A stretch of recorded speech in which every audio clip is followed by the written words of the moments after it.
parecia consumida por um vulcão interno. Ajoelhei-me ao pé do leito, mas, como este era alto, fiquei longe das suas carícias.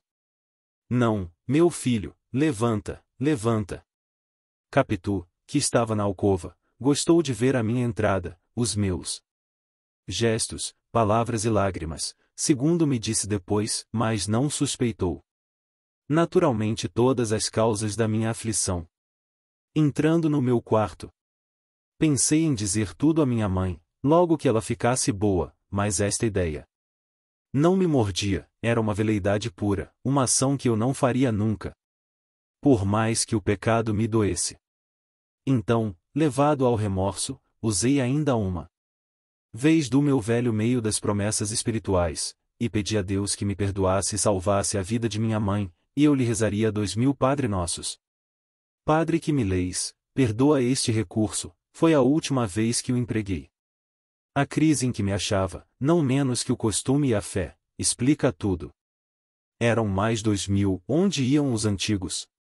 Não paguei uns nem outros, mas, saindo de almas cândidas e verdadeiras, tais promessas são como a moeda fiduciária, e ainda que o devedor as não pague, valem a soma que dizem. KPITULOL 18. Adiemos a virtude. Poucos teriam ânimo de confessar aquele meu pensamento da rua de mata-cavalos. Eu confessarei tudo o que importar à minha história. Montaigne escreveu de si, CN sont pas mes gestes que j'écris, c'est mon essence. Ora, há só um modo de escrever a própria essência, é contá-la toda, o bem e o mal. Tal faço eu, à medida que me vai lembrando e convindo à construção ou reconstrução de mim mesmo. Por exemplo, agora que contei um pecado, diria com muito gosto alguma bela ação contemporânea, se me lembrasse. Mas não me lembra, fica transferida a melhor oportunidade. Nem perderás em esperar, meu amigo, ao contrário, acode-me agora. Que não só as belas ações são belas em qualquer ocasião, como são também possíveis e prováveis, pela teoria que tenho dos pecados e das virtudes. Não menos simples que clara. Reduz-se a isto, que cada pessoa nasce com certo número deles e delas, aliados por matrimônio para se compensarem na vida. Quando um de tais cônjuges é mais forte que o outro, ele só guia o item 110 item Dom Casmurro. Indivíduo, sem que este, por não haver praticado tal virtude ou cometido tal pecado, se possa dizer isento de um ou de outro, mas a regra é dar-se à prática simultânea dos dois, com vantagem do portador de ambos, e alguma vez com resplendor maior da terra e do céu. É pena que eu não possa fundamentar isto com um ou mais casos estranhos, falta-me tempo. Pelo que me toca, é certo que nasci com alguns daqueles casais, e naturalmente ainda os possuo. Já me sucedeu, aqui no Engenho Novo, por estar uma noite com muita dor de cabeça, desejar que o trem da central estourasse longe dos meus ouvidos e interrompesse a linha por muitas horas, ainda que morresse alguém, e no dia seguinte perdi o trem da mesma estrada, por ter ido dar a minha bengala a um cego que não trazia bordão. Voi lá mês. Gestes, voi lá mon essence. KPITULOL 19. A missa. Um dos gestos que melhor exprimem a minha essência foi a devoção com que corri no domingo próximo a ouvir missa em S. Antônio dos Pobres. O agregado quis ir comigo, e principiou a vestir-se, mas era tão lento nos suspensórios e nas presilhas, que não pude esperar por ele. Demais, eu queria estar só. Senti a necessidade de evitar qualquer conversação que me desviasse o pensamento do fim a que ia, e era reconciliar-me com Deus, depois do que se passou no capítulo 67. Nem era só pedir-lhe perdão do pecado. Era também agradecer o restabelecimento de minha mãe, e, visto que digo tudo, fazê-lo renunciar ao pagamento da minha promessa. Jeová, posto que divino, ou por isso mesmo, é um hotel de muito mais humano, e não faz moratórias, perdoa as dívidas integralmente, uma vez que o devedor queira deveras emendar a vida e cortar nas despesas. Ora, eu não queria outra coisa, dali em diante não faria promessas que não pudesse pagar, e pagaria logo as que fizesse. Ouvi missa, ao levantar a Deus, agradeci a vida e saúde de minha mãe. Depois pedi perdão do pecado e revelação da dívida, e recebi a bênção final do oficiante como um ato solene de reconciliação. No fim, lembrou-me que a igreja estabeleceu no confessionário um cartório seguro, e na confissão o mais autêntico dos instrumentos para o ajuste de contas morais entre o homem e Deus. Mas a minha incorrigível timidez me fechou essa porta certa. Receei não achar palavra com que dizer ao confessor o meu segredo. Como o homem muda. Hoje chego a publicá-lo. KPITULOLXX. Depois da missa. Rezei ainda, persignei-me, fechei o livro de missa e caminhei para a porta. A gente não era muita, mas a igreja também não é grande, e não pude sair logo. Logo, mais devagar. Havia homens e mulheres, velhos e moços, cedas e chitas, e provavelmente olhos feios e belos, mas eu não vi uns nem outros. Ia na direção da porta, com a onda, ouvindo as saudações e os cochichos. No adro, onde se fez claro, parei e olhei para todos. Vi então uma moça e um homem, que saíam da igreja e pararam, e a moça olhava para mim falando ao homem, e o homem olhava para mim, ouvindo a moça. E chegaram-me estas palavras. Mas que queres? Queria saber dela, papai, pergunte. Era sinhazinha Sancha, a companheira de colégio de Capitu, que queria notícias de minha mãe. O pai veio a mim, disse-lhe que estava restabelecida. Depois saímos, mostrou-me a casa dele, e, como eu vinha na mesma direção, viemos juntos. Gurgel era homem de 40 anos ou pouco mais, com propensão a engrossar o ventre. Era muito obsequioso, chegando à porta da casa, quis por força que eu fosse almoçar com ele. Obrigado, mamãe espera-me. Manda-se lá um preto dizer que o senhor fica almoçando, e irá mais tarde. Venho outro dia. Sinhazinha Sancha, voltada para o pai, ouvia e esperava. Não era feia. Só se lhe podia notar a semelhança do nariz, que também acabava grosso. Mas afeições que tiram a graça de uns para dá-la a outros. Vestia simples. Gurgel era viúvo e morria pela filha. Como eu recusasse o almoço, quis que descansasse alguns minutos. Não pude recusar e subi. Quis saber a minha idade, os meus estudos, a minha fé, e dava-me conselhos para o caso de vir a ser padre. Disse-me o número do armazém, Rua da Quitanda. Enfim. Despedi-me, veio ao patamar da escada, a filha deu-me recomendações para Capitu e para minha mãe. Da rua olhei para cima, o pai estava à janela e fez-me um gesto largo de despedida. KPITULOLXX. Visita de Escobar. Em casa, tinham já mentido dizendo à minha mãe que eu voltará e estava mudando de roupa. A missa das 8 já há de ter acabado. Bentinho devia estar de volta. Teria acontecido alguma coisa, Mano Cosme. Mandei ver, e assim falava ela, de minuto a minuto, mas eu entrei e comigo a tranquilidade. Era o dia das boas sensações.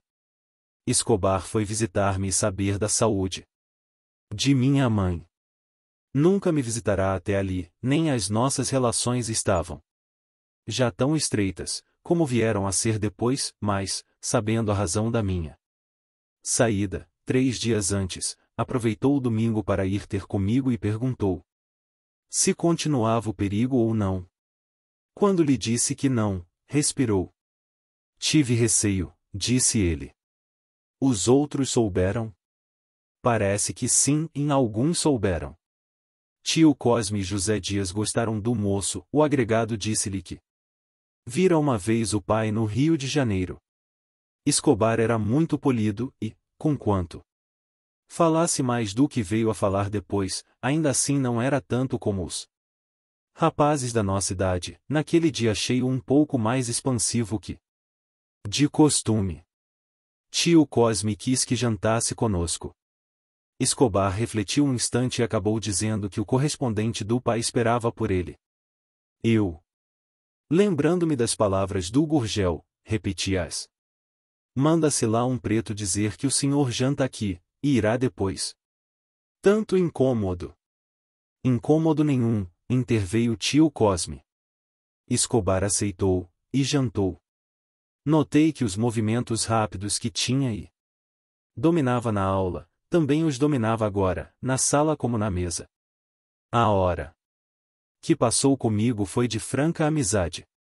Mostrei-lhe os poucos livros que Machado de Assis item 113 item possuía.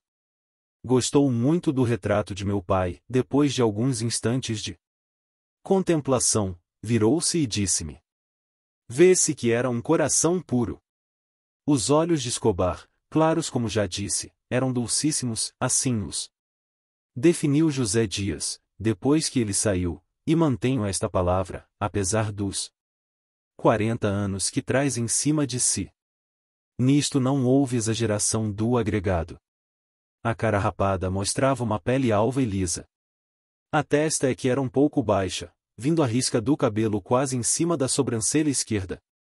Mas tinha sempre a altura necessária para não afrontar as outras feições, nem diminuir a graça delas. Realmente, era interessante de rosto, a boca fina e chocarreira, o nariz curvo e delgado. Tinha o cestro de sacudir o ombro direito, de quando em quando, e veio a perdê-lo, desde que um de nós lhe notou, um dia, no seminário, primeiro exemplo que vi de que um homem pode corrigir-se muito bem dos defeitos miúdos. Nunca deixei de sentir tal ou qual desvanecimento em que os meus amigos agradassem a todos. Em casa, ficaram querendo bem a Escobar, a mesma prima Justina achou que era um moço muito apreciável, apesar de que? Perguntou-lhe José Dias, vendo que ela não acabava a frase. Não teve resposta, nem podia tê-la. Prima Justina provavelmente não viu defeito claro ou importante no nosso hóspede, ou apesar era uma espécie de ressalva para algum que lhe viesse a descobrir um dia, ou então foi obra de uso velho, que a levou a restringir, onde não achará restrição. Escobar despediu-se logo depois de jantar, fui levá-lo à porta, onde esperamos a passagem de um ônibus. Disse-me que o armazém do correspondente era na Rua dos Pescadores, e ficava aberto até às 9 horas, e ele é que se não queria demorar fora. Separamo-nos com muito afeto, e ele, de dentro do ônibus, ainda me disse adeus, com a mão. Conservei-me à porta, a ver-se, ao longe, ainda olharia para trás, mas não olhou. Que amigo é esse tamanho? Perguntou alguém de uma janela ao pé. Não é preciso dizer que era Capitu. São coisas que se adivinham na vida. Como nos livros, sejam romances, sejam histórias verdadeiras. Era Capitu, que nos espreitava desde algum tempo, por dentro da veneziana, e agora abrirá inteiramente a janela, e aparecerá. Viu as nossas despedidas tão rasgadas e afetuosas, e quis saber quem era que me merecia tanto. É o Escobar, disse eu indo pôr-me embaixo da janela, a olhar para cima. Item 114 Item Dom Casmurro. KPITULOLX 12. Uma reforma dramática. Nem eu, nem tu, nem ela, nem qualquer outra pessoa desta história poderia responder mais, tão certo é que o destino, como todos os dramaturgos, não anuncia as peripécias nem o desfecho. Eles chegam a seu tempo, até que o pano cai, apagam-se as luzes, e os espectadores vão dormir. Nesse gênero, há porventura alguma coisa que reformar, e eu proporia, como ensaio, que as peças começassem pelo fim. Otelo mataria a si e a Desdémona no primeiro ato, os 3 seguintes seriam dados à ação lenta e decrescente do ciúme, e o último ficaria só com as cenas iniciais da ameaça dos turcos, as explicações de Otelo e Desdémona, e o bom conselho do fino Iago, e mete dinheiro na bolsa.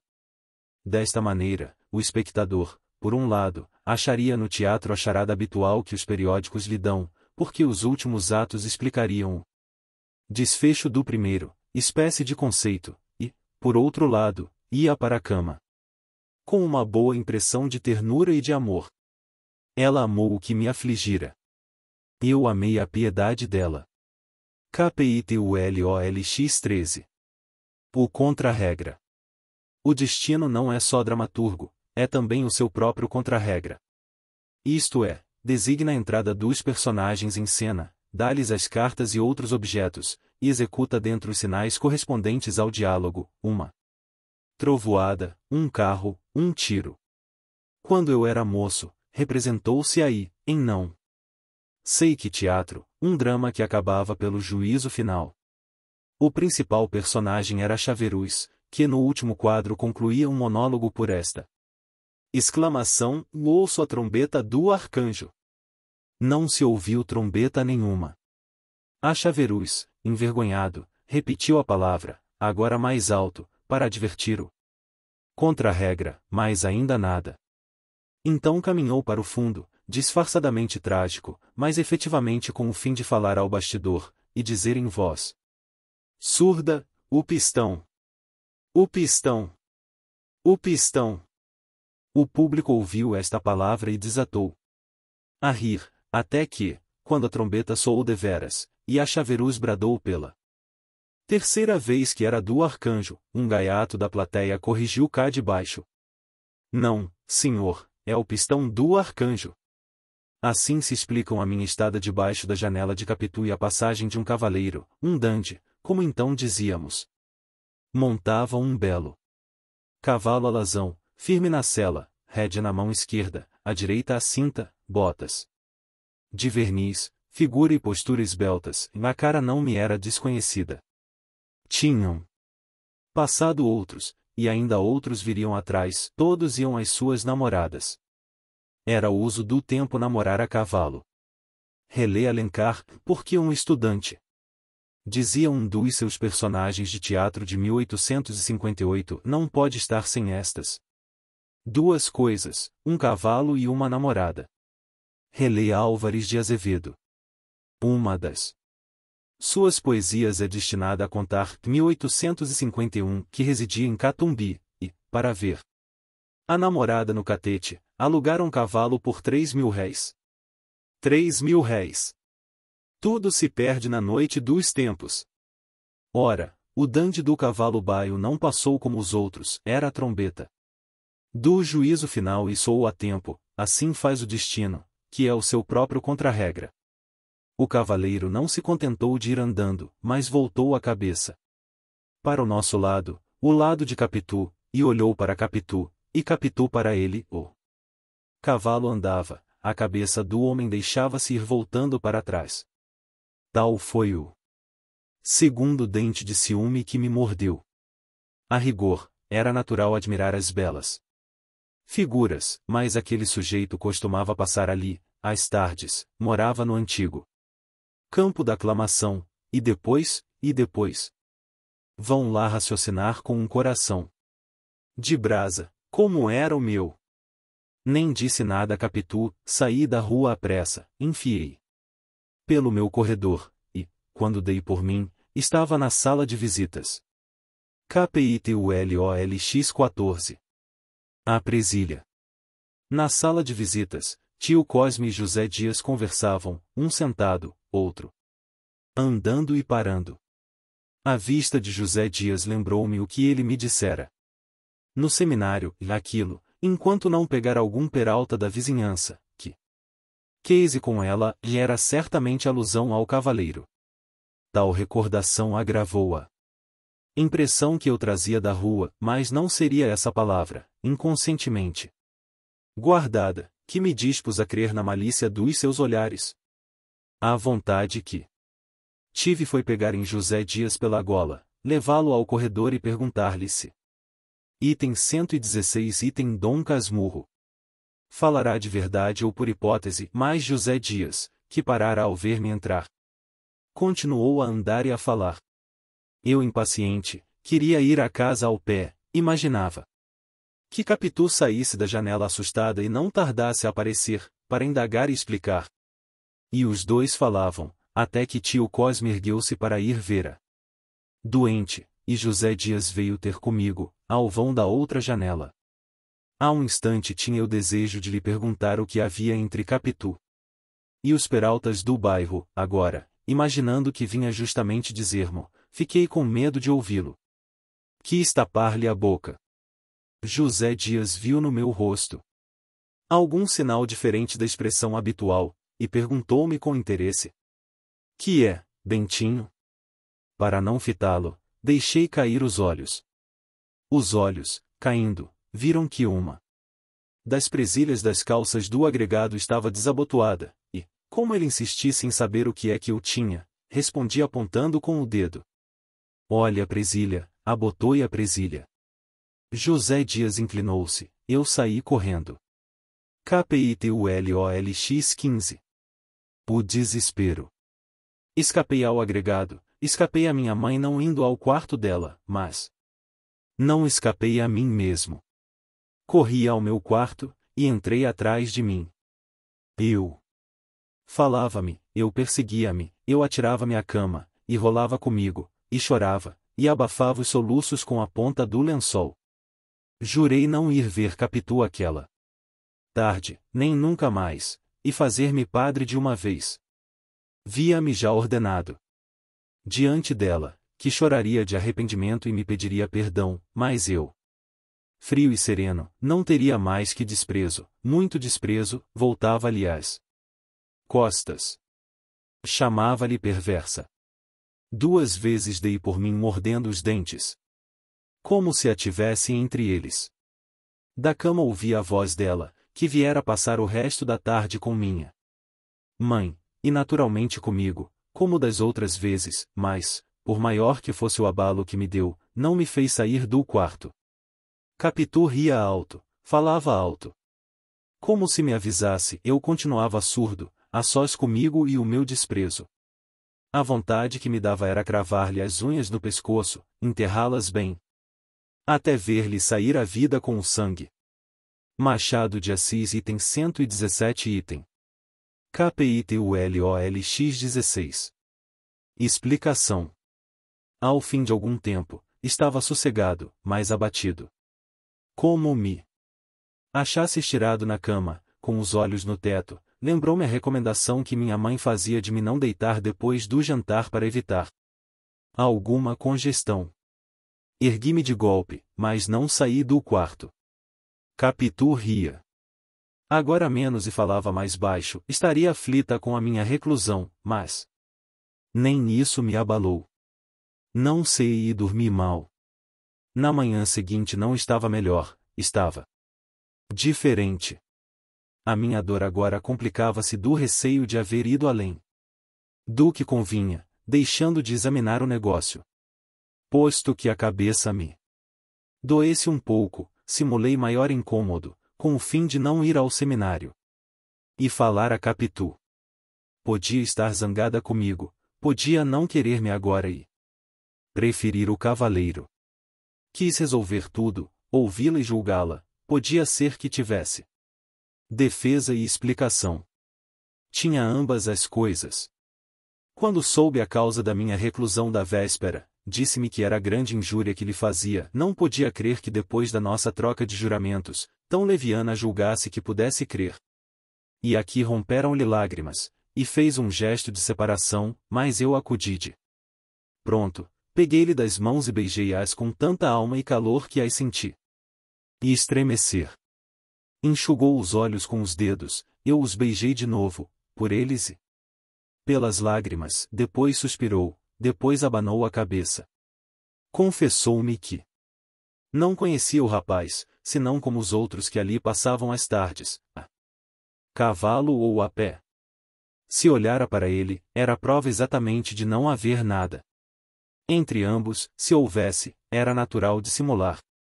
E que poderia haver, se ele vai casar? Concluiu. Vai casar? Ia casar, disse-me com quem, com uma moça da rua dos Barbonos. Esta razão quadrou-me mais que tudo, e ela o sentiu no meu gesto, nem por isso deixou de dizer que, para evitar nova equivocação, deixaria de ir mais à janela. Não. Não. Não. Não lhe peço isto. Consentiu em retirar a promessa, mas fez outra, e foi que a primeira. Suspeita da minha parte, tudo estaria dissolvido entre nós. Aceitei a ameaça. E jurei que nunca haveria de cumprir, era a primeira suspeita e a última. KPITULOLX 17. Prazer das dores velhas. Contando aquela crise do meu amor adolescente, sinto uma coisa que não sei se explico bem, e é que as dores daquela quadra, a tal ponto se espiritualizaram com o tempo, que chegam a diluir-se no prazer. Não é claro isto. Mas nem tudo é claro na vida ou nos livros. A verdade é que sinto um gosto particular em referir tal aborrecimento, quando é certo que ele me lembra outros que não quisera lembrar por nada. KPITULOLX 18. Segredo por segredo. De resto, naquele mesmo tempo senti tal ou qual necessidade de contar a alguém o que se passava entre mim e Capitu. Não referi tudo, mas só uma parte, e foi Escobar que a recebeu.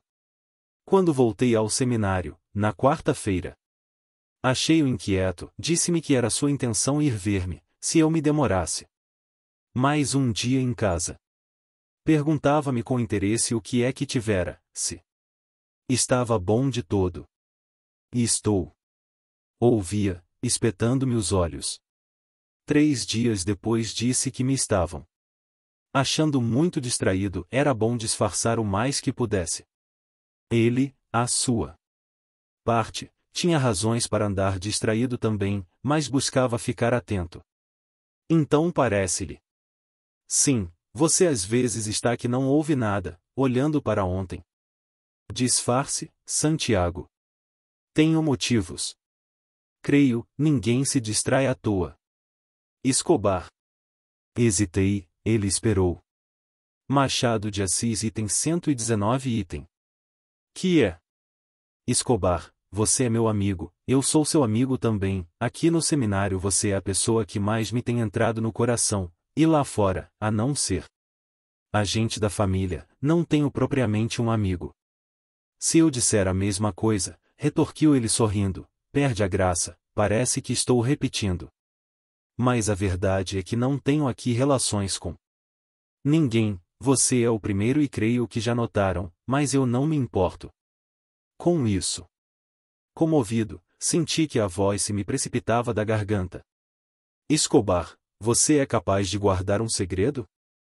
Você que pergunta é porque duvida, e nesse caso. Desculpe, é um modo de falar. Eu sei que é moço sério, e faço de conta que me confesso a um padre. Se precisa de absolvição, está absolvido. Escobar, eu não posso ser padre. Estou aqui, os meus acreditam, e esperam, mas eu não posso ser padre. Nem eu, Santiago. Nem você.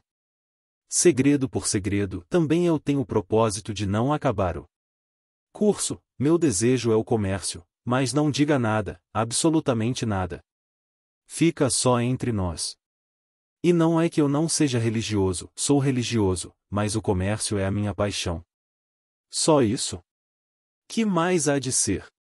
Dei 2 voltas e sussurrei a primeira palavra da minha confidência, tão escassa e surda, que não a ouvi eu mesmo, sei porém que disse uma pessoa, com reticência. Uma pessoa. Não foi preciso mais para que ele entendesse. Uma pessoa devia ser uma moça. Nem cuides que pasmou de me ver enamorado, achou até natural e espetou-me outra vez os olhos. Então, contei-lhe por alto o que podia, mais demoradamente para ter o gosto de repisar o assunto. Escobar escutava com interesse. No fim da nossa conversação, declarou-me que era segredo enterrado em cemitério. Deu-me de conselho que não me fizesse padre. Não podia levar para a igreja um coração que não era do céu, mas da terra, seria um mau padre, nem seria padre. Ao contrário, Deus protegia os sinceros, uma vez que eu só podia servi-lo no mundo, aí me cumpria ficar